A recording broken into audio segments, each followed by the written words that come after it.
Brought to you by Penguin.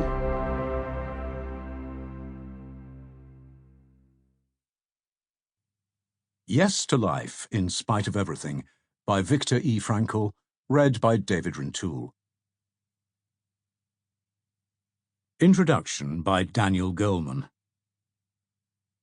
It's a minor miracle this book exists. The lectures that form the basis of it were given in 1946 by the psychiatrist Viktor Frankl, a scant 9 months after he was liberated from a labor camp, where a short time before he had been on the brink of death. The lectures, edited into a book by Frankl, were first published in Germany by a small publisher. The volume went out of print and was largely forgotten until that same publisher recently recovered it from its archives. Yes to Life, in Spite of Everything, has never before been published in English. During the long years of Nazi occupation, Viktor Frankl's audience for the lectures published in this book had been starved of the moral and intellectual stimulation he offered them, and were in dire need of new ethical coordinates. The Holocaust, which saw millions die in concentration camps, included as victims Frankl's parents and his pregnant wife. Yet, despite these personal tragedies and the inevitable deep sadness these losses brought Frankl, he was able to put such suffering in a perspective that has inspired millions of readers of his best-known book, Man's Search for Meaning, and in these lectures.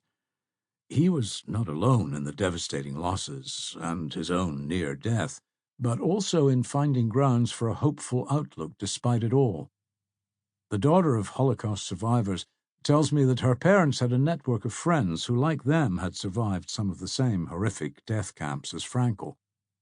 I had expected her to say that they had a pessimistic, if not entirely depressed, outlook on life. But, she told me, when she was growing up outside Boston, her parents would gather with friends who were also survivors of the death camps and have a party. The women, as my Russian-born grandmother used to say, would get gussied up, wearing their finest clothes, decking themselves out as though for a fancy ball. They would gather for lavish feasts, dancing and being merry together, enjoying the good life every chance they had, as their daughter put it. She remembers her father saying, "That's living," at even the slightest of pleasures. As she says, they never forgot that life was a gift that the Nazi machine did not succeed in taking away from them. They were determined, after all the hells they had endured, to say yes to life, in spite of everything. The phrase, yes to life, Viktor Frankl recounts, was from the lyrics of a song sometimes sung sotto voce, so as not to anger guards, by inmates of some of the 4 camps in which he was a prisoner, the notorious Buchenwald among them. The song had bizarre origins. One of the first commanders of Buchenwald, built in 1937 originally to hold political prisoners, ordered that a camp song be written. Prisoners, often already exhausted from a day of hard labor and little food, were forced to sing the song over and over. One camp survivor said of the singing, "We put all our hatred into the effort." But for others, some of the lyrics expressed hope, particularly this: "Whatever our future may hold, we still want to say yes to life, because one day the time will come. Then we will be free."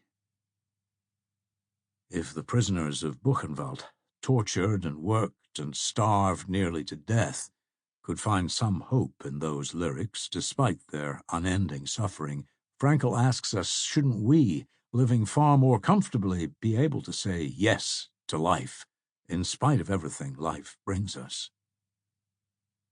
That life-affirming credo has also become the title of this book, a message Frankl amplified in these talks.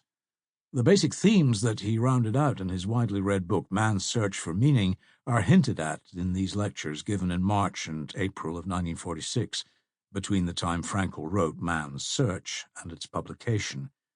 For me, there is a more personal resonance to the theme of yes to life. My parents' parents came to America. Sample complete. Ready to continue?